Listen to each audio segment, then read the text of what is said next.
Le Printemps des Poètes, en partenariat avec Gare SNCF et Connexion, ont investi pour cette 3e édition la gare d'Avignon TGV pour une exposition immense sur le célèbre Boris Vian, dont nous célébrons le 100e anniversaire de la naissance ce 10 mars. Pour l'occasion, Patrick et Cédric Vian, fils et petit-fils du célèbre artiste, étaient présents.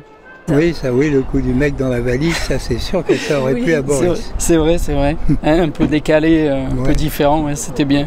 On est content qu'il soit toujours là, que les gens soient toujours intéressés par l'œuvre, par les poésies, par les textes, par les livres, par les chansons. C'est lui qui avait de l'avance, c'est pas... Oui. Voilà, il a trouvé son public beaucoup plus tard.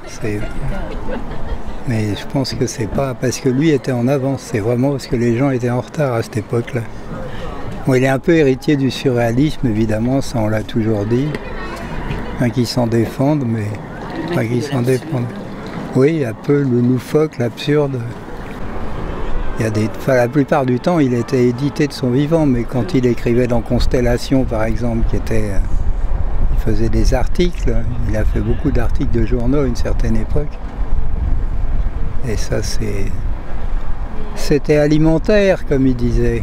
Cette année, quand Sylvain Bailly m'a proposé la gare d'Avignon TGV, c'était juste fabuleux parce que c'est l'une des plus belles de France. Et artistiquement, qui fait des choses totalement délirantes. Ces grands panneaux lumineux derrière moi, là, quand on arrive de nuit, c'est somptueux.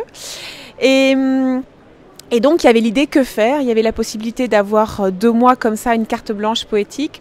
Et Sylvain Bailly a été très sensible à la figure de Boris Vian, dont nous fêtons les 100 ans de la naissance, le 10 mars. C'est une alternance, une alchimie, comme on dirait poétiquement, de photographies, pour beaucoup inédites, qui ont quitté le coffre de la Cohérie Vian pour être photographiées par Gare SNCF et Connexion, parce que pour être dans un format aussi gigantesque, il faut une qualité de dingue. Donc des photographies, des dessins, des bouts de manuscrits, pouvoir voir son écriture, pouvoir voir comment il jouait des couleurs et comment il raturait, et puis surtout des poèmes.